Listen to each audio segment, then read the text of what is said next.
My parents abandoned me when I was just 7 years old. For 15 years, they were ghosts, nameless, faceless figures from a past I barely remembered. My world was small, safe, and built with the unconditional love of my aunt, Araminta. She wasn't just my guardian, she was my sanctuary. She gave me a life, a home, and a future I never could have imagined.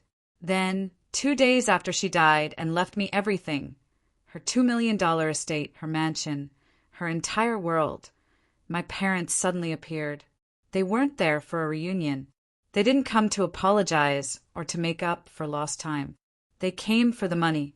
Their smiles were fake, their tears were a performance, and their lies were a calculated legal strategy to seize everything my aunt had worked for. They filed a lawsuit to declare me incompetent and emotionally unstable, claiming I was too naive to manage my own life, and that a judge should give them control of everything. They thought it would be an easy takeover, a quick, ruthless legal battle against a vulnerable, grief-stricken orphan. They had no idea my aunt had spent the last 15 years preparing me for this exact war. Every legal document, every security measure, every meticulously planned detail was a piece of armor in the fortress she built to protect me from them. This is the story of how the parents who abandoned me tried to steal my future, and how my brilliant aunt reached back from the grave to stop them. It's a wild ride, a perfect storm of betrayal and brilliant retribution. So you're going to want to get comfortable. Make sure you're subscribed and have notifications turned on, because you're not going to want to miss a single detail of this. Zoja's voice came back, thick with the weight of grief and the lingering echo of a silence that was now a character in itself. The silence that followed my aunt's death was a physical thing. It wasn't the peaceful quiet of a library, but the deafening hush of a home that had lost its heart. The grand, sprawling house my Aunt Araminta built wasn't a cold palace of wealth. It was a living, breathing museum of her love. Every room held a memory, a story, a laugh. And now, every room felt like a tomb. I'd walk through the sunroom, its air still thick with the scent of jasmine and earth, and I'd see her. She'd be hunched over a potted orchid, her hands, always so sure and capable, gently adjusting a leaf. "Patience, Zoja," she'd say, her voice a soft, steady hum. "The most beautiful things grow slowly and they can't be rushed." I remember her pointing out a tiny, new shoot on a struggling fern, her face lighting up as if she'd found buried treasure. She taught me that true beauty wasn't in grand gestures, but in the slow, meticulous work of nurturing life. I'd retreat to her library, a sanctuary lined with floor-to-ceiling bookshelves that needed a rolling ladder to reach the top. It was here she taught me to read, not just words on a page, but the subtext of a story, the motivations behind a character's actions. "A good story," she'd say, "is never just about what you see. It's about what you feel and what you can infer." She always knew I was a child who felt too much, and she taught me to channel that sensitivity, not be consumed by it. She didn't give me answers. She gave me the tools to find them for myself. Then there was the art studio. This was my sanctuary within her sanctuary. My aunt, a celebrated architect whose genius was as sharp as her wit, saw my quiet nature not as a weakness, but as a wellspring of creativity. She'd set me up with an easel, a canvas, and an old set of her oil paints, and leave me be. She didn't hover. She didn't judge my work. She would simply walk by, give a quick, knowing nod, and leave me to it. Once she looked at a canvas of mine, a chaotic mess of dark, brooding colors, and said, "It's a storm, a beautiful, honest storm. Don't be afraid of the mess, darling. It means you're feeling something real." Her words were a lifeline. She didn't just love me, she saw me. She gave me permission to be who I was, without apology. Thinking back, my old life felt a million miles away. Before Araminta, before this house, there was a tiny, cramped apartment, its walls a dull beige. It was a place I existed in, not a place I lived. I worked a modest job, just enough to get by, with my only true comfort being the knowledge that I had Araminta's love to come home to. This house wasn't just bigger, It was an extension of her love, a physical representation of the life she built for me. And now, she was gone, and I was adrift in this sprawling monument to her memory. The weight of her absence was suffocating. A few weeks after the funeral, I was summoned to her lawyer's office. Mr. Alastair Finch was a man built of quiet dignity and sharp suits. His office felt like a temple to order and tradition, with mahogany furniture, leather-bound books, and a skyline view that seemed to stretch on forever. I sat across from him, feeling like a little girl at the grown-ups' table. Alastair cleared his throat, his gaze steady and kind. Araminta's final wishes were very clear. He spoke with the measured cadence of someone who chose every word with care. He read from a document, and the words floated through the air, surreal and incomprehensible. To my dearest Zosia, my child, my heart, I leave the entirety of my estate. He listed it all, the house, the vast portfolio, the trusts, the accounts. The numbers were astronomical, dizzying. They swam before my eyes. 2 million. No, that's not right. He said 2 million, and then another million, and then a trust worth 1 million. It was all a blur. My hands were shaking. I could barely breathe.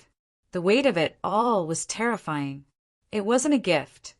It felt like a mountain of responsibility dropped squarely on my shoulders. I was 22, still a girl who worried about making rent and had never so much as balanced a checkbook. How was I supposed to manage this? Alastair seemed to read my mind. He pushed a crisp, white envelope across the table. Araminta asked me to give you this, he said. He then delivered the line that would echo in my mind for weeks to come. His words, soft but firm, felt like a promise. Zosia! Araminta was the most meticulous person I have ever known. She loved you more than anything, and she prepared for every eventuality. She knew what was coming. She made sure you would be protected. My heart hammered against my ribs. What was coming? Protected from what? A cold knot of dread tightened in my stomach. The inheritance wasn't just a gift, it was a fortress, and I was the lone soldier left to defend it. The silence in the house was a constant reminder of my loss. A month passed in a haze of grief and newfound, terrifying wealth. Then, one Tuesday afternoon, the silence was shattered by the sound of the doorbell. It was a high-pitched chime I hadn't heard since Araminta had guests. I walked to the door, my heart pounding with a mixture of hope and fear, and a logical, childlike part of me praying it would be her, somehow returned from the grave. I opened the door and my breath hitched. Standing on the porch were 2 strangers who looked vaguely, unnervingly familiar. The woman's eyes were the same shape as mine, though her smile was practiced and brittle. The man had a weak chin and a tired, restless energy. My mother and father, Blythe and Corbin, the ghosts from my past. Blythe's face crumpled into a mask of contrived anguish, and her eyes welled up with tears on command. Zosia! She whispered, her voice cracking with manufactured emotion. Is that really you? Oh, my baby, my poor baby. She lunged forward, and I instinctively took a step back. She pulled me into a theatrical hug, smelling of cheap perfume and a desperation so thick I could almost taste it. We've been trying to find you, Corbin said, his eyes shifting nervously, not quite meeting mine. He looked remorseful, but his posture was stiff, as if he were waiting for a cue. Blythe held me at arm's length, tears now streaming down her cheeks. I know we have no right to be here, she sobbed. I know what a terrible choice we made. Oh, God, Zosia, you have to understand, we were so young, so foolish. Your father had a business that went under, and we lost everything. We couldn't even put food on the table. We thought Araminta could give you a better life. It was the hardest thing we ever did, but we did it out of love. A love so deep we let you go, so you wouldn't suffer with us. Her voice was a torrent of well-rehearsed excuses, each word designed to evoke sympathy. My mind raced. I wanted to believe her. A small, vulnerable part of me, the abandoned child, desperately wanted this to be a true reunion, a chance for a real family. But the part of me that Araminta had nurtured, the part that looked for the subtext, saw the performance. Blythe's tears were a weapon. Corbin's silent, remorseful act was a shield. They didn't ask about Araminta, didn't offer condolences for my loss. They only spoke of their own suffering. They stood on my porch for a full half-hour, a masterful display of manipulated emotion. They asked for nothing. They said they only wanted to reconnect, to be a family. But as they left, a chill settled over me. Their hugs felt like a subtle claim, a possessive touch on a child they had no right to. I closed the door behind them, the silence now feeling even heavier than before. It wasn't the silence of grief anymore. It was the quiet before a storm. I went to the safe where I'd put Araminta's letter and held it tight. My brilliant aunt knew this day would come. I could feel it in my bones. She had prepared me for this exact war, and the first battle had just begun. I closed the door, my heart pounding with a mixture of confusion and unease. Despite the overwhelming feeling that something was wrong, a small part of me, that abandoned 7-year-old child, still wanted to believe them. Over the next few days, I allowed limited contact. I let them come over for coffee and sit in the sunroom that my aunt had filled with her favorite plants. And that's when the poison started to seep in. Blythe's passive-aggressive comments were like tiny, sharp needles. She would run her hand along a beautiful mahogany bookshelf in the library, a piece my aunt had meticulously restored herself, and say, Araminta had such specific taste. So much wood. A family home needs to feel cozier a woman's touch, don't you think? She wasn't just criticizing the furniture. She was devaluing my aunt's memory. She was subtly implying that this wasn't my home, but a project waiting for her to take over. Corbin was less subtle, more calculating. He would sit on the edge of a chair, tapping his foot, and casually bring up his business. It started with, if I had just a little capital, I could really get my new venture off the ground. It's a sure thing. He'd look at me with a practiced sincerity, as if he were letting me in on a secret. The sure thing was always the same: a new app, a real estate flip, a stock tip. He'd bring it up in passing, a seemingly harmless conversation starter that was, in reality, a carefully placed hook. He was testing the waters, waiting for the moment I would bite. A few more weeks passed, and their facade began to fray. The reconnecting stopped feeling like a genuine effort and started to feel like a slow, deliberate information-gathering mission. They'd ask about the mansion's security system, about the accounts, about the name of my financial advisor. Each question was a probe, a reconnaissance mission into the fortress my aunt had built. The air around them began to feel less like a performance and more like a hostile takeover. They weren't my parents, they were invaders. The turning point came when Corbin, desperate and impatient, made his first direct play for money. He called me, his voice a practiced mix of disappointment and self-pity. The surefire investment had hit a snag, a predictable failure. He needed a small loan to get it back on track. I politely but firmly declined, citing that I was still getting my bearings with the estate and needed to be careful. The calm in his voice vanished. I thought we were rebuilding a family, Zoja. Don't you want to help your own father? He was trying to guilt me, to make me feel like I was a terrible daughter for refusing. I told him I couldn't, and he hung up on me. The next day, Blythe showed up at the door, her face a carefully constructed mask of panic. This time, her tears felt different, more urgent, more real, but no less a weapon. Zoja, you have to help us, she pleaded, her voice a desperate whisper. We're being evicted. Your father's business failure. We can't pay the rent. We have nowhere to go. I thought after everything, you would do this for your own mother. Just a few $1,000s, enough to tide us over. Please, Zoja, I'm begging you, don't let your own mother be homeless. Her sob story hit me hard. A part of me, that empathetic, kind part my aunt had so carefully nurtured, wanted to help. I had so much. A few $1,000s was nothing to me. But Alistair's warning echoed in my ears. Araminta prepared for every eventuality. I knew this was a test, a calculated play on my emotions. I made a quick decision. I said, "Let me check with Alistair first. He handles all the finances now." I called him, my voice trembling. He listened calmly, then delivered his advice with a firm but reassuring tone. "Zojia, I am not advising you to give them a single cent. This is a game, and they are trying to manipulate you.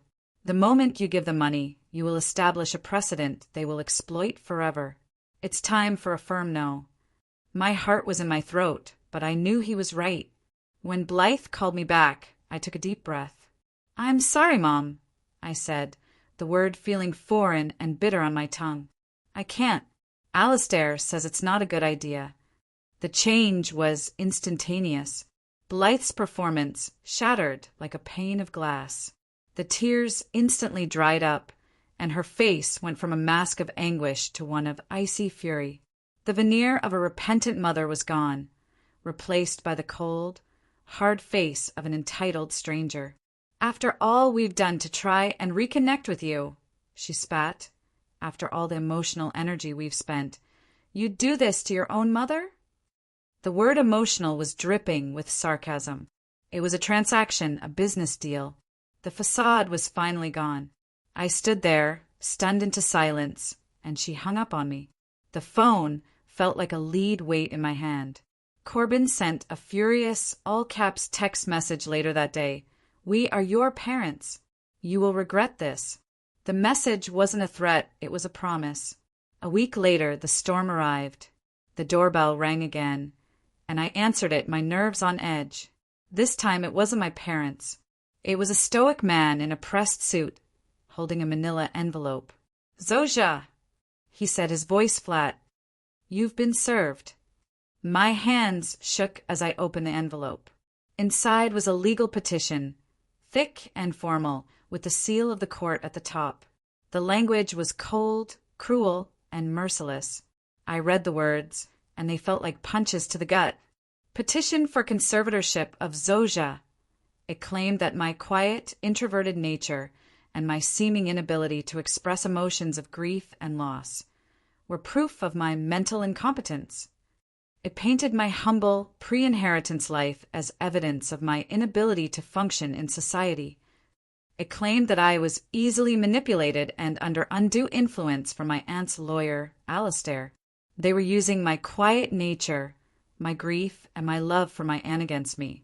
They were turning every quality Araminta had praised into a character flaw, every moment of my life into a piece of evidence against me. This wasn't a misunderstanding. This wasn't about reconnecting. This was a full-scale, premeditated attack on my character, my sanity, and my right to exist as a competent human being. This was the war Alistair had warned me about, and they had just fired the first shot. My world just imploded. The two people who threw me away as a child were now trying to have me declared mentally unfit so they could steal my inheritance. What would you have done in my shoes? Would you have given in just to make them go away? Or would you have fought back, no matter the cost?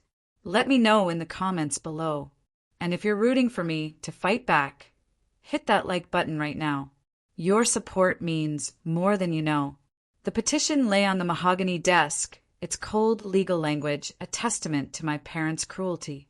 My hands were shaking, the words blurring into a terrifying, unreadable mess. Incompetent, unfit, undue influence. They were using my grief, my quiet nature, everything my aunt had cherished about me as a weapon. This wasn't just a legal battle. It was an attempt to rewrite my entire life story. I looked at Alistair, my eyes pleading for a way out, for a sign that this wasn't hopeless. His face, usually so calm and stoic, softened. He reached across the desk and placed his hand on top of mine, a simple gesture of comfort and solidarity. He didn't offer empty reassurances. He simply said, "Your parents want a war, Zojia. What they don't know is that your aunt already gave you the arsenal to win it." He stood and walked to a large safe hidden behind a bookshelf. He returned holding a large, beautiful leather portfolio, its cover embossed with my name in elegant gold lettering. He placed it on the desk and gestured for me to open it. My fingers trembled as I unfastened the clasps. Inside, it wasn't just a collection of documents. It was a testament to Araminta's foresight, her love, and her meticulously prepared revenge. The first section contained a paper trail that read like a criminal dossier. There were dozens of printed emails and scanned letters from my parents to Araminta over the years, all begging for money. They weren't heartfelt pleas. They were increasingly desperate demands. They claimed they were family and that Araminta, with her wealth, had a moral obligation to help them. This was followed by a stack of financial documents, records of failed businesses, evidence of debts, and even a past fraud allegation against Corbin from a shady business deal. My parents' hardship was not a tragic accident. It was a consequence of their own greed and irresponsibility. The narrative they'd been so carefully crafting for me, that they were victims of circumstance, fell to pieces. The truth was far more ugly. They were just failures looking for a handout. Alistair then slid a single sheet of paper from a sleeve within the portfolio. This one was more significant. It was a legally notarized document dated 15 years ago. The title, emblazoned at the top, took my breath away. Renunciation of parental rights. I read the fine print, my eyes scanning the official language. It detailed how Blythe and Corbin had formally and permanently terminated all their parental rights to their daughter, Zosia, in exchange for a one-time cash payment of $50,000 from Araminta. This was the first major blow. The people who were trying to claim I was their daughter were, in the eyes of the law, complete strangers. They had sold me, and they had been paid handsomely for it. The anger I felt was a cold, righteous fire. They had not only abandoned me, but they had profited from it. They had sold me for a fraction of the cost of the car Araminta had in her garage. The lawsuit claimed they were concerned parents, but this document proved they were nothing but opportunistic strangers who had already gotten their payment and had now come back for more. Alistair watched me, letting the gravity of the revelation sink in. He then presented another item, a small wooden lockbox. He handed me a key. Araminta wanted you to have this, he said, his voice softer now. She knew a document can only do so much. She wanted you to understand. I opened the box to find a single, labeled hard drive and a small antique flash drive. On it was a video file titled For Zosia. I felt my heart in my throat. This wasn't just evidence. This was a message from beyond the grave. Later that evening, in the quiet solitude of the mansion study, I plugged in the drive and watched the video. Araminta's face appeared on the screen, her gaze as warm and direct as I remembered. She was sitting in the very room I was in, the bookshelves and rolling ladder in the background. She didn't look sick or frail. She looked like the wise, protective guardian I knew. "Hello, my darling Zosia," she began, and I instantly felt tears welling up. "If you're watching this, it means they've come back. I always knew they would. Not for you, my love, but for the life you were meant to have. I never told you about them because I didn't want their legacy of cruelty to poison you. I wanted you to grow up knowing only love and stability." She paused, her expression becoming more serious. "When they came to me 15 years ago, desperate for money, I made them an offer. I didn't just buy their parental rights. I bought your freedom. I paid them to legally disappear from your life, so you would never have to worry about them again. It was a terrible price to pay, but it was worth it to ensure you were safe. I've spent every day since preparing for this moment. I've documented every attempt they've made to contact me, every shady business deal, every lie they've told. I've left a trail of breadcrumbs for your lawyer, Alistair, to follow." She smiled, a small, knowing expression that was so uniquely her. "I'm not asking you to seek revenge, Zosia. Revenge is a cold, bitter meal. I am asking you to seek justice. Your justice is to live the life I built for you, free from their manipulation. Your victory is to stand on your own 2 feet, confident and strong, and refuse to let them take a single thing you were given. I have given you the tools, my darling. Now you have to use them.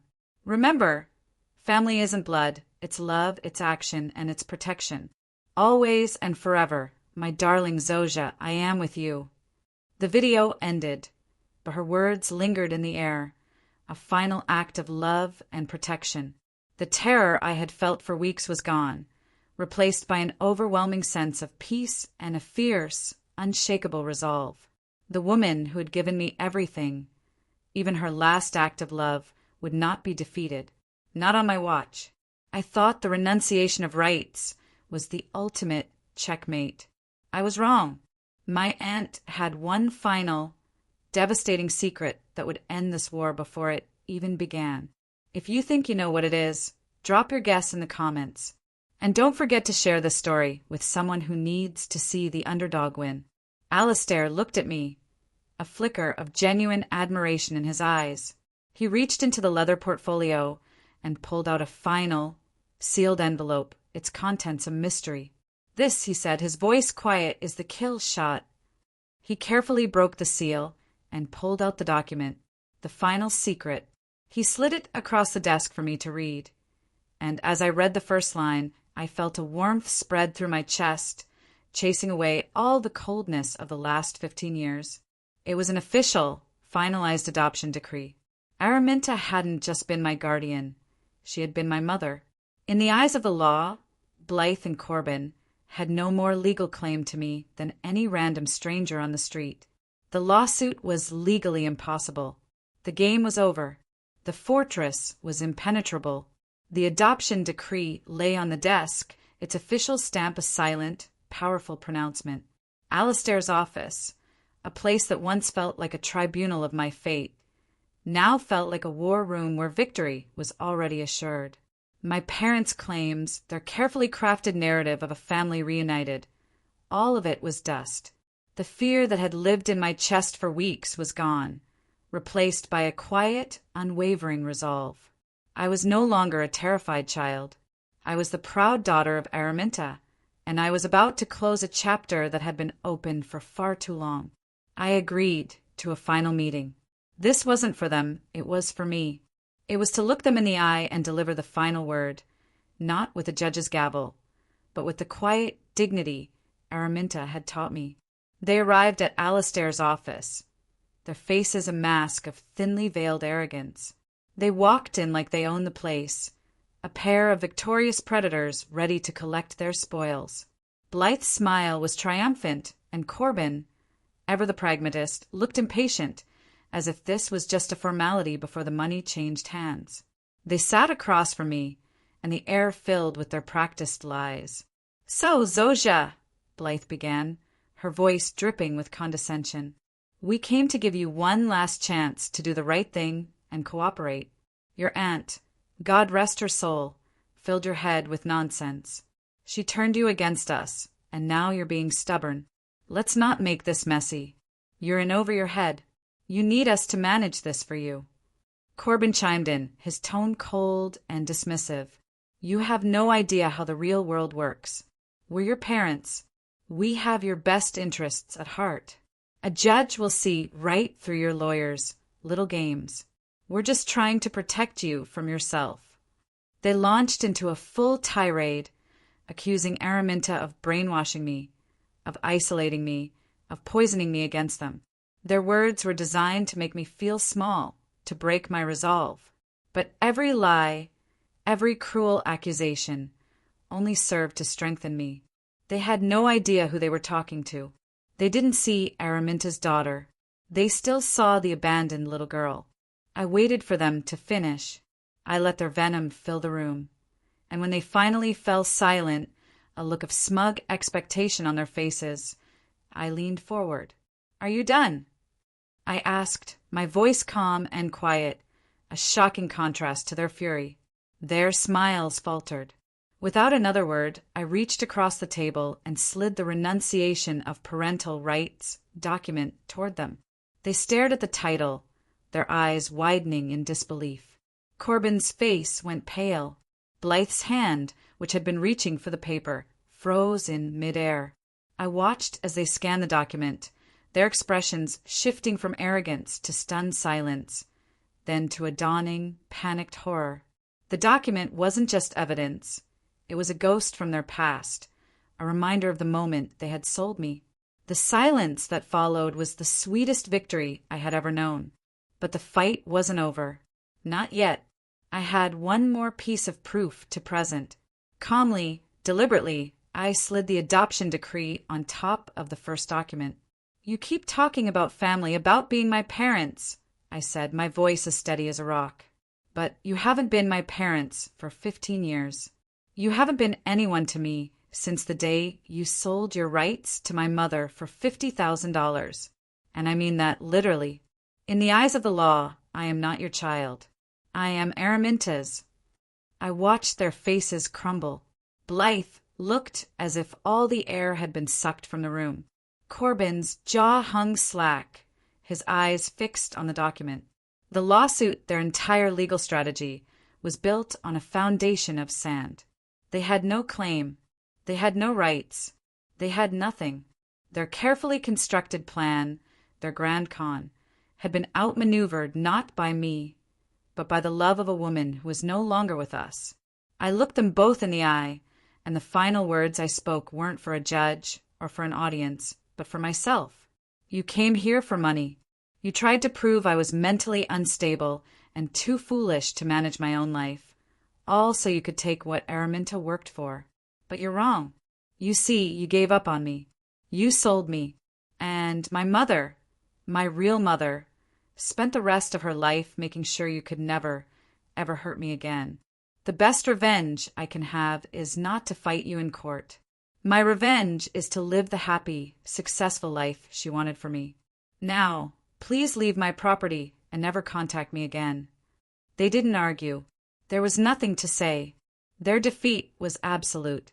They had nothing to threaten me with, no legal leg to stand on, and no claim to my life. They were simply two strangers, defeated and exposed. They left without a word, their heads hanging in shame, their arrogance replaced by the cold, hard reality of their failure. The fight was over. The war was won. I returned to the mansion that afternoon, and for the first time since my aunt's death, the house didn't feel empty. It felt full, full of her love, her spirit, and her unyielding protection. I walked through the halls, and I didn't feel lost. I felt anchored. I went to her art studio, a place that had always been a sanctuary, and I set up my easel. I had a lot of work to do. I had to live the life she had given me. I had plans to start a foundation in her name, dedicated to helping vulnerable children, just like she had helped me. I had a future now, a real future, built on a foundation of her love. Family isn't about blood.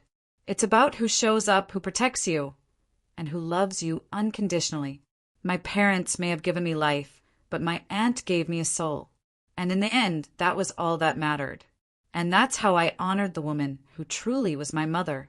Thank you for following my journey on Poetic Revenge. If you believe that living well is the best revenge, let me know in the comments. Don't forget to subscribe for more stories of justice. And check out this other video on the screen right now where another family bully got exactly what they deserved.